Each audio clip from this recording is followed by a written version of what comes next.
میرے محترم ویورز جانتے ہوں گے کہ کمیونزم کے جو بانی تھے وہ کارل مارکس تھے۔ آپ کو ان کے خیالات سے یا ان کی تحریروں سے اختلاف ہو سکتا ہے، لیکن اس میں کوئی شک نہیں ہے کہ وہ ایک بہت بڑے فلاسفر اور بہت بڑے وہ تھنکر تھے۔ بسم اللہ الرحمن الرحیم۔ میرا نام محمود نیادی ہے اینڈ السلام علیکم ورحمۃ اللہ وبرکاتہ۔ بات ہو رہی تھی کارل مارکس کی، تو میں آپ کو تقریباً ہر ویلاگ میں کہتا ہوں کہ پاکستان کی سٹوری 1 منٹ میں یا 2 منٹ میں آپ کے سامنے رکھنے کی کوشش کرتا ہوں، اور پھر وہی کہ پاکستان کی سٹوری کیا ہے کارل مارکس کی زبانی۔ کارل مارکس نے لکھا تھا کہ اگر کسی شخص کے کردار کا صحیح اندازہ کرنا ہے تو یا تو اسے طاقت دے دو یا پھر اسے کوئی بڑا عہدہ دے دو۔ اب میرا خیال ہے میرے جو ریسپیکٹڈ ویورز ہیں وہ ڈاٹ کنیکٹنگ کر لیں کہ ہماری بدقسمتی کیا چل رہی ہے۔ ہماری بدقسمتی یہ چل رہی ہے کہ ہم کافی عرصے سے وہ شخصی بحران کا شکار ہیں۔ ہمارے پاس یا تو طاقت ان لوگوں کے پاس ہے جو کردار والے نہیں ہیں، یا پھر عہدہ ان لوگوں کے پاس ہے جو کردار والے نہیں ہیں، یا دوسری صورت میں بڑے عہدوں پر چھوٹے لوگ بیٹھے ہیں۔ میں نے آپ کو رالف والڈو ایمرسن، بہت بڑے امریکن پولیٹیشین اور شاعر، انہوں نے نیشنز اسٹرینتھ، ایک قوم کی طاقت بیان کی تھی۔ A nation's strength does not depend upon its wealth but depends upon its men of high character.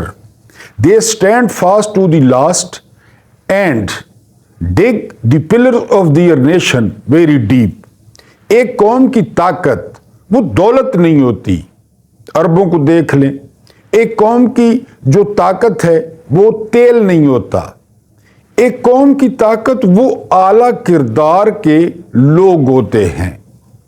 اب کسی بھی مغربی جمہوریت کو دیکھ لیں، وہاں پہ ہر شخص نے اپنا وہ حصہ ڈالا ہے اپنے ملک کی ترقی میں، لیکن ہم جب یہاں دیکھتے ہیں تو ہمیں ہر بڑے عہدے پر چھوٹا بندہ وہ نظر آتا ہے جو کمپرومائزڈ ہے، جو سفارشی ہے، جو کسی کانٹریکٹ کے تحت آیا ہے، کیونکہ جو بیسک مسئلہ چل رہا ہے نا میرے ملک کا، وہ چل رہا ہے میرٹ کا قتل عام، کہ یہاں پہ لوگ میرٹ کے نام سے بالکل وہ ناآشنا ہیں۔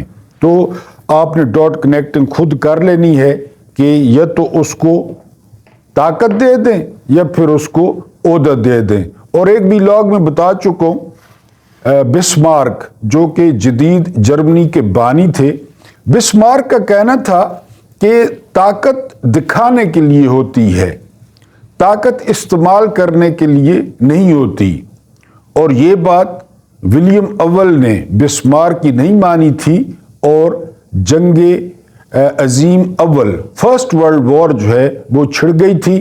بڑا شوق تھا ولیم اول کو دنیا کو فتح کرنے کا، اور اس شوق میں فرسٹ ورلڈ وار میں تقریباً 2 کروڑ وہ لوگ مارے گئے۔ یہاں پاکستان میں بھی لوگوں کو اگر اس بات کی سمجھ آ جائے کہ طاقت دکھاوے کے لیے ہوتی ہے، طاقت استعمال کرنے کے لیے نہیں ہوتی۔ بہرحال یہ سٹوری میں نے کہا آپ کو اپنی جو خدا کی بستی ہے اور بدقسمت ہے اس کی بتا دوں۔ اب جو اکانومسٹ نے آگ لگائی ہے اس کا دھواں اور اس کی تپش وہ بہت زیادہ وہ محسوس ہو رہی ہے۔ اور اب جب میں ویلاگ وہ کر رہا ہوں تو اس وقت میں نے چیک کیا ہے کہ 1.3 ملین وہ لوگ اس کو پڑھ چکے ہیں۔ اور اکانومسٹ، حالانکہ اکانومسٹ کی جو تاریخ ہے وہ 200 سال پرانی ہے، اور اکانومسٹ بہت ہی زبردست جریدہ ہے برطانیہ کا، لیکن وہ خود حیران ہے کہ اتنی راتوں رات اکانومسٹ نے کیا کارنامہ سر انجام دیا ہے کہ 1.2 ملین پہ 1.3 ملین پہ اس کی ویورشپ جو ہے نا وہ پہنچ گئی ہے، اور اس کی ایک ہی وجہ ہے کہ جو خان صاحب نے اس میں اپنا آرٹیکل لکھا ہے۔ تو اس آرٹیکل کے آفٹر شاکس جو ہے وہ بڑی شدت کے ساتھ محسوس ہو رہے ہیں، اور خبر یہ ہے کہ اس قابض حکومت نے، یہ جو اپنے آپ کو نگران حکومت کہتی ہے لیکن اصل میں یہ قابض حکومت ہے، کیونکہ غیر آئینی ہے۔ بار بار آپ کو یاد دلاتا ہوں کہ غیر آئینی ہے، غیر قانونی ہے اور غیر اخلاقی ہے۔ اس نے ایک کمیٹی تشکیل دی ہے، اور اس کمیٹی کو تشکیل دینے کا جو مقصد ہے کہ وہ 9 مئی کے کرداروں کا تعین کرے گا، 9 مئی کے ماسٹر مائنڈز کا تعین کرے گا، اور آئندہ ایسے واقعات جو ہے وہ روکنے کی یا اس کی روک تھام کے لیے اقدامات تجویز کرے گا۔ میں نے صبح والے ویلاگ میں کہا تھا، یہ خود کیس دائر کرتے ہیں، یہ خود دلائل دیتے ہیں، یہ خود کاؤنٹر دلائل دیتے ہیں، یہ خود صفائی دیتے ہیں، اور پھر یہ خود فیصلہ سنا دیتے ہیں۔ اب ان لگڑوں کی کمیٹی پر کون اعتبار کرے گا؟ اس میں وزیر قانون ہے، کون ہے؟ لگڑ کوئی پتہ نہیں، نہ جیت کے آیا نہ اس کو کوئی جانتا ہے، چنتخب ہے۔ اس میں کاکڑ صاحب ہیں، کاکڑ صاحب کی کیا اوقات ہے آپ کو پتہ ہے۔ اس میں وزیر مواصلات ہیں، وہ چماٹ، وہ مرتضیٰ سلنگی، وہ کس کھیت کی مولی ہے، اور انہوں نے کس کو فکس کرنا ہے وہ ابھی سے آپ کو بتا دیتا ہوں، کیونکہ سب کچھ کر کے دیکھ لیا۔ 2 قاتلانہ حملے کر لیے، پکڑ دھکڑ ہو گئی، پارٹی کو توڑ دیا، پریس کانفرنسز ہو گئی، عورتوں کے دوپٹے چھین لیے، لوگوں کو اغوا کر لیا، قتل کے مقدمے، دہشت گردی کے مقدمے، بھینس چوری کے مقدمے، سائیکل چوری کے مقدمے، اونچی آواز میں بات کرنے کے مقدمے، نماز پڑھنے کے مقدمے، یہ سارا کچھ ہو گیا، لیکن عوام ہے کہ وہ روز بروز جڑتی جا رہی ہے۔ اب آخری جو ٹرمپ کارڈ کے طور پہ یہ نظام جو استعمال کرنا چاہ رہا ہے، وہ 15 رکنی کمیٹی راتوں رات بنی اور اس کا نوٹیفیکیشن جاری ہو گیا۔ وہ کمیٹی کیوں بنی؟ وہ اب کمیٹی الیکشن سے پہلے اور ضروری قرار دیا گیا ہے کہ 15 روز میں وہ اپنی رپورٹ سبمٹ کرے۔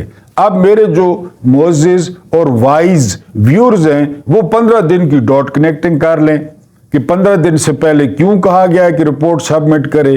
وہ اس لیے کہ اول تو الیکشن ہوں گے نہیں، اگر الیکشن ہوتے ہیں تو 15 دن میں یہ رپورٹ آئے، اور اس رپورٹ کی روشنی میں میں ابھی آپ کو بتا رہا ہوں، آج وہ کمیٹی بنی ہے، میں اس کا ابھی آپ کو فائنڈنگز بتا رہا ہوں کہ کمیٹی کہے گی کہ پی ٹی آئی جو ہے ساری کی ساری وہ 9 مئی میں ملوث ہے، عمران خان اس کے ماسٹر مائنڈ ہیں، لہٰذا اس جماعت کو کالا دم قرار دیا جائے یا بین کر دیا جائے۔ پہلا سناریو یہ ہو سکتا ہے۔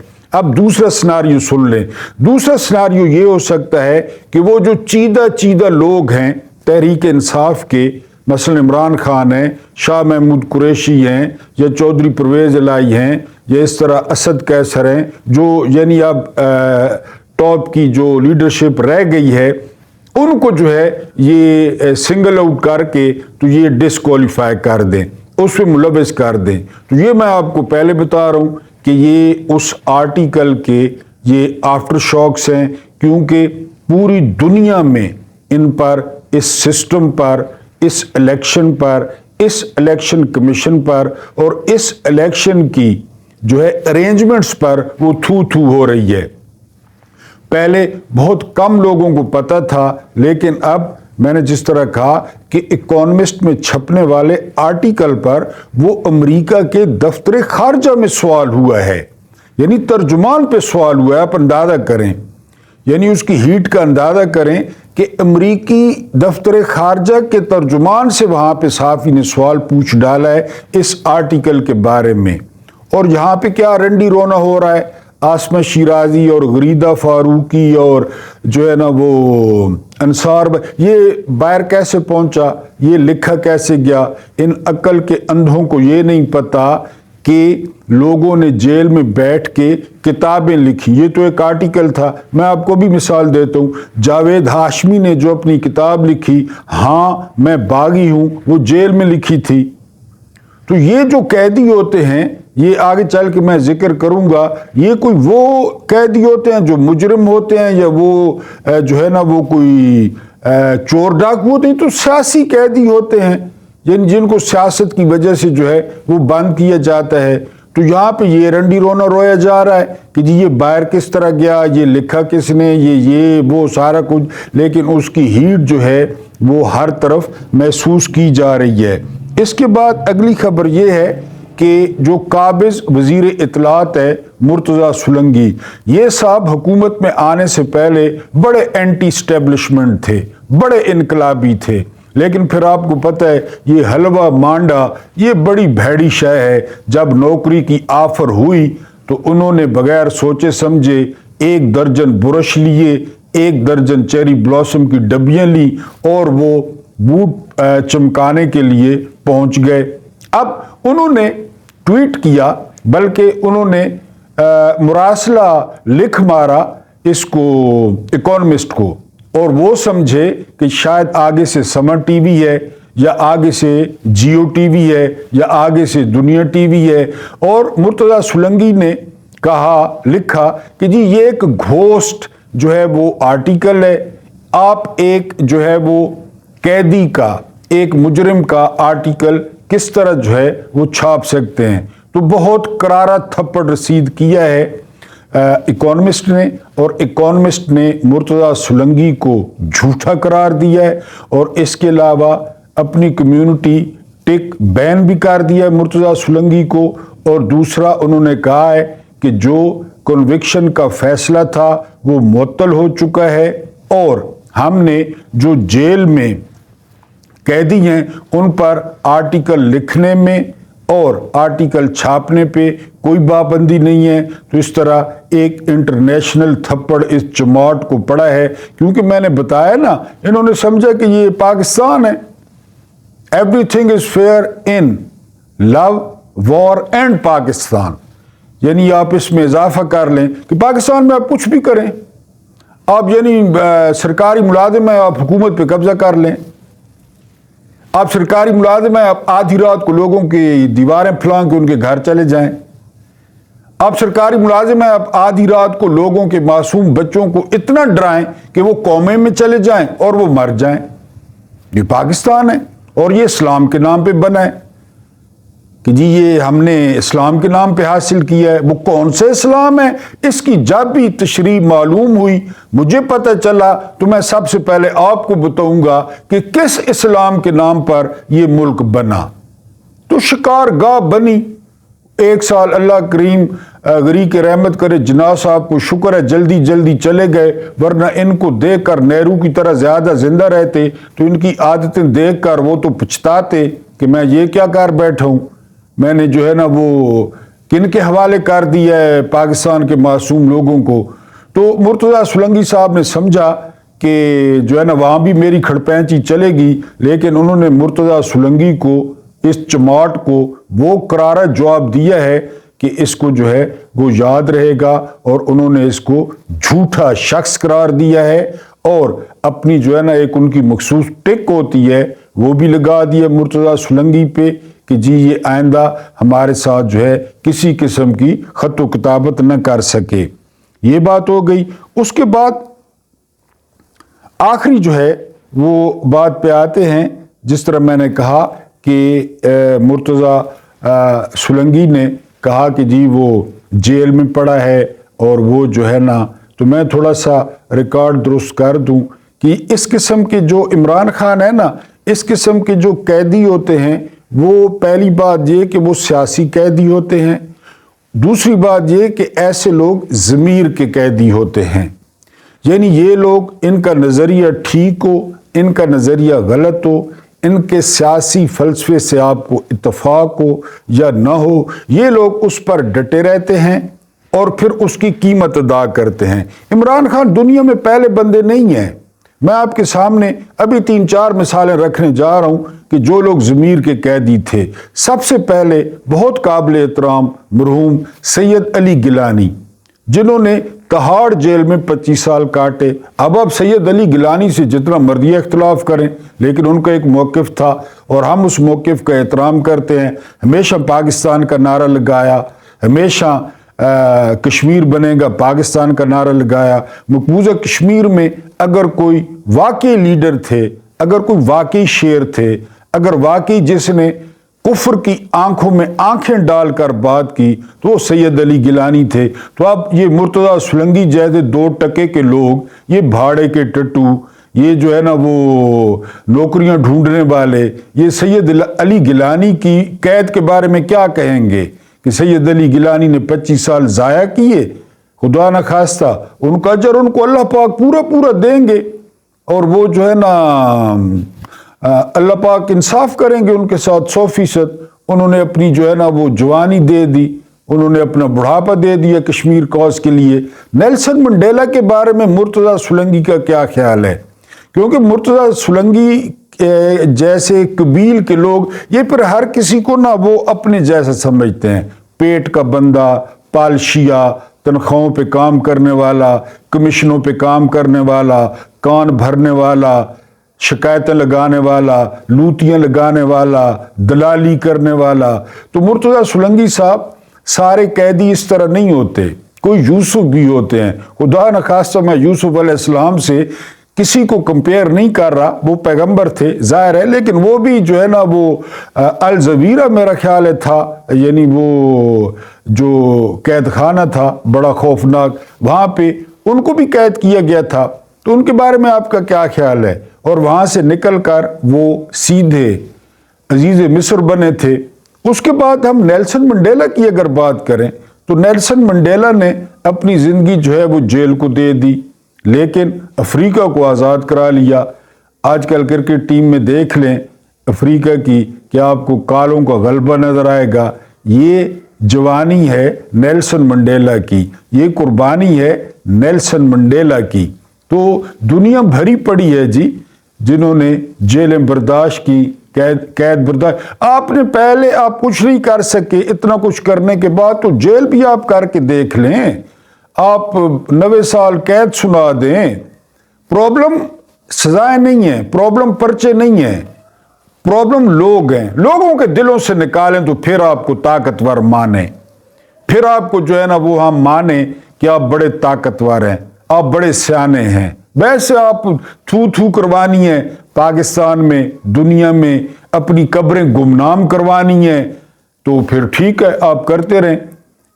اسی طرح جو ہے وہ عمران خان جو ہے وہ سیاسی قیدی ہیں اور عمران خان ضمیر کے قیدی ہیں۔ وہ جس میں زیر حلا حل کو کبھی کہہ نہ سکا کند، وہ اب نہیں مانتے۔ آپ نہ کریں اتفاق، میرے ویورز اتفاق نہ کریں، وہ تو جیل میں پڑے ہیں، وہ اپنے نظریے پہ قائم ہیں، وہ کہتے ہیں کہ پاکستان حقیقی طور پہ آزاد نہیں ہے، اور جو سمجھتا ہے کہ پاکستانی حقیقی طور پہ آزاد ہیں تو وہ نیچے کومنٹس میں لکھ دیں۔ اگر پاکستان حقیقی طور پہ آزاد ہوتا اور پاکستانی آزاد ہوتے تو اب الیکشن کی راہ میں رکاوٹیں کیوں تھی؟ اب اس کو لاڈلے کو، پرو میکس لاڈلے کو، اس اشتہاری کو، اس بھگوڑے کو، اس مفرور کو 3 دفعہ کرپشن پہ لات مار کے جس کو نکالا گیا پھر لے آئے۔ تو آپ پاکستانی تو نہیں چاہتے، کہاں ہے آزادی؟ یعنی آپ عمران خان کے موقف سے اختلاف کریں، ٹھیک ہے بالکل کریں، لیکن آزادی بتائیں نا کہاں ہے؟ اب وہ اوپر وہ ہمارے سر پہ جو ہے نا چڑھا رہے ہیں، کوئی چڑھا رہا ہے کہ اس کو کندھوں پہ بٹھاؤ، لوگ اس پہ تھوکنا نہیں چاہتے، اس کے پورے ٹبر پر، اس کی پوری پارٹی پر وہ کہتے ہیں اس کو وزیر اعظم بناؤ، تو کہاں ہے آزادی؟ اسے آزادی کہتے ہیں؟ آزادی تو انڈیا میں ہے، کبھی منموہن وزیر اعظم بن جاتا ہے، کبھی مودی بن جاتا ہے، بہت مرضی ہے۔ کانگریس، بی جے پی اور وریندر کیجریوال، عام آدمی پارٹی، جھاڑو، ان کی مرضی ہے، جس کو مرضی ہے ووٹ دیں۔ الیکٹرانک جو ہے نا وہاں سسٹم ہے،